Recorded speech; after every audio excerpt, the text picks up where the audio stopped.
isang minutong panalangin. Hayaan mong ipanalangin kita. Panginoon, lumalapit ako sa iyo para sa kapatid ko na nanonood ngayon. Alam mo ang mga pagkakataong pakiramdam niya ay mag-isa lang siyang lumalaban sa gitna ng unos ng kanyang buhay. Panginoon, hawakan mo ang kanyang kamay at ipadama mo na hindi siya nagkulang sa iyong paningin.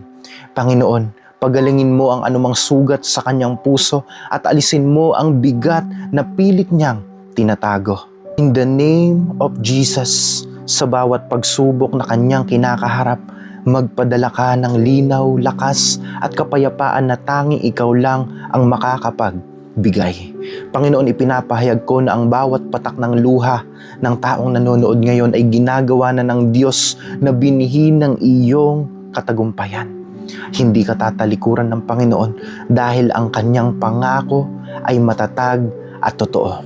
Babangon ka ng mas matatag, mas malakas at punong-puno ng pag-asa dahil ang Diyos ay kasama mo sa bawat hakbang ng buhay mo. Salamat Panginoon, ito po ang aming panalangin sa makapangyarihang pangalan ni Jesus. Amen. Claim the blessing from the Lord. Comment down your prayer requests and share this prayer sa mga mahal mo sa buhay. And always remember, this is all for Jesus.